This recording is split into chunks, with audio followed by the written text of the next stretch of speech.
안녕하세요. 수아입니다. 이번 시간은 영험한 호랑이 수행자 이야기입니다. 이 내용은 네이버 블로그 스핑크스 수메가님의 글입니다. 이분은 아주 독특한 수행자인데 이분의 스승이 되시는 분은 지리산 도인이었다고 합니다. 알려지지 않은 도인이라고 숨은 도인이라고 볼 수 있는 그런 분입니다. 근데 이 도인께서는 아마 호랑이도 부리고 사셨나 봅니다. 호랑이하고 서로 통하는 그런 스승이었다고 합니다.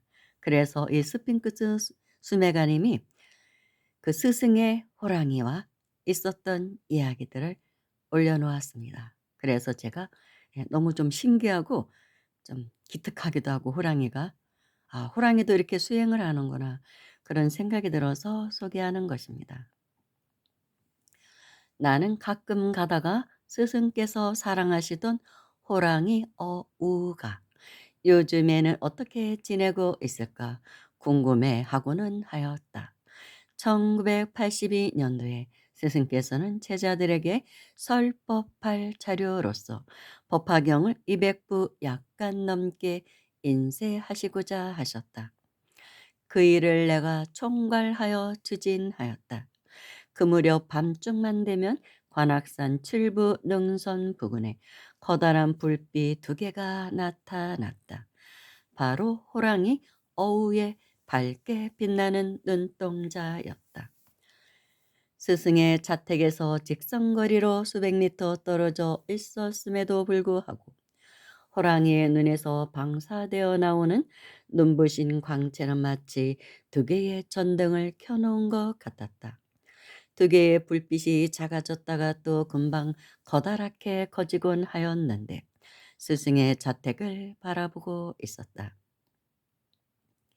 스승께서는 제자들에게 말씀하셨다. 아무튼 어우는 참으로 신통하지. 지금 불사를 하고 있는 줄을 영태 알고 왔거든.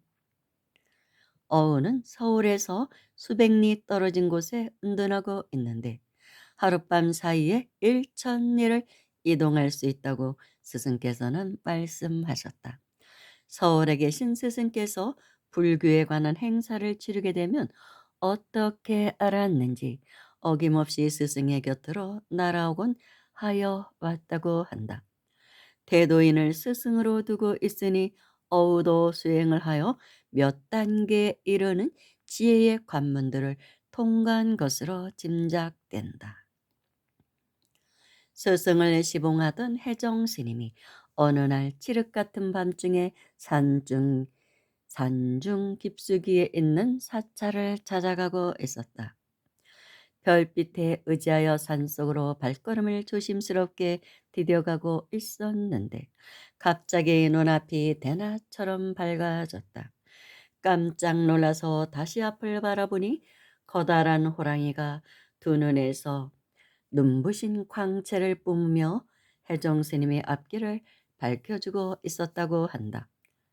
호랑이는 과연 영물이다. 호랑이가 위대한 스승으로부터 가르침을 받으면 아라한의 경지에 올라갈 수도 있고 보살의 경지에 도달할 수도 있다. 지금 시리우스 성단의 어느 행성에는 사자와 거의 같은 모양을 하고 있는 스핑크스 종족이 거주하고 있다. 스핑크스 종족 중에는 위대한 대보살의 경지에 도달해 있는 존재들도 많이 있다.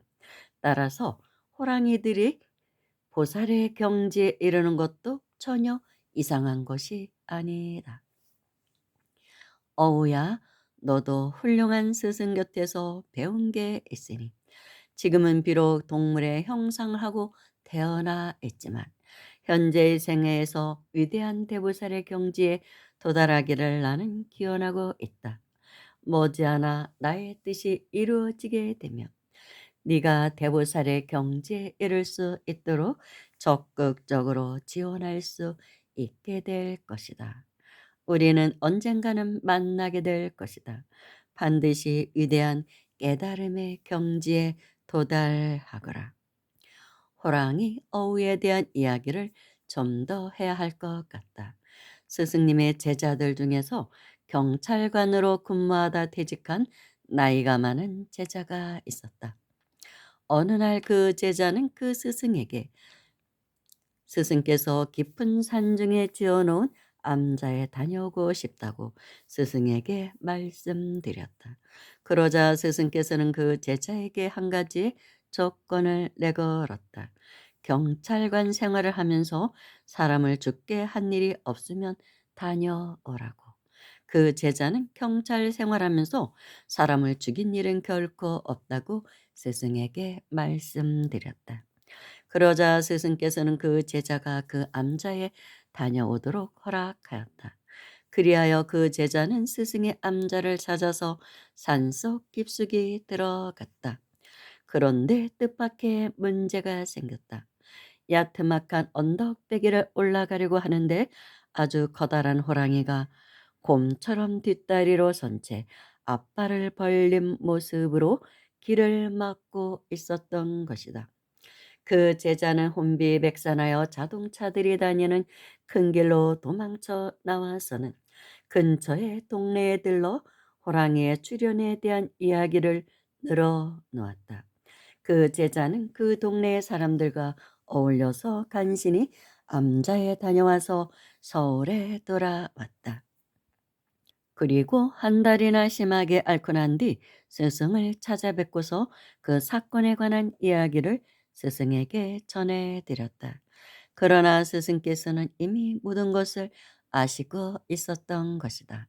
스승의 암자는 아주 작아서 보통 스님이 한 명 또는 두 명 정도 머물러 있었다. 나이 많은 비구니 스님이 혼자 지키고 있는 경우도 있었다. 그러다가 언젠가 젊은 비구 스님을 데려다 놓았다. 그런데 문제가 생겼다. 밤중만 되면 누군가가 그 젊은 스님 방문에 모래와 흙을 뿌리곤 한다는 것이었다. 아마 그 젊은 스님은 밤만 되면 혼자서 다소 두렵기도 하였을 것이다. 스승께서는 일이 되어가는 상황을 알아채시고 자세한 이야기를 생략하신 채 그 젊은 비구 스님을 그 암자에서 내보냈다. 어째서 그와 같은 일이 일어났는지 잘 아시고 있었기 때문이다. 사실상은 그 암자를 수호해 온 호랑이가 그 젊은 스님을 내쫓은 것이다.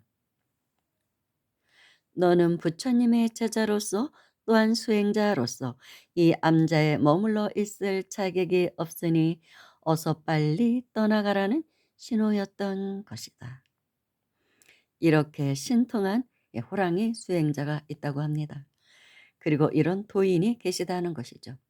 숨은 도인들이 굉장히 많습니다. 그리고 나름대로 어떤 이념법으로 인해서 제자들에게 공부를 시키고 계시는 분들이 계십니다. 알려지지 않은 분 중에서. 감사합니다.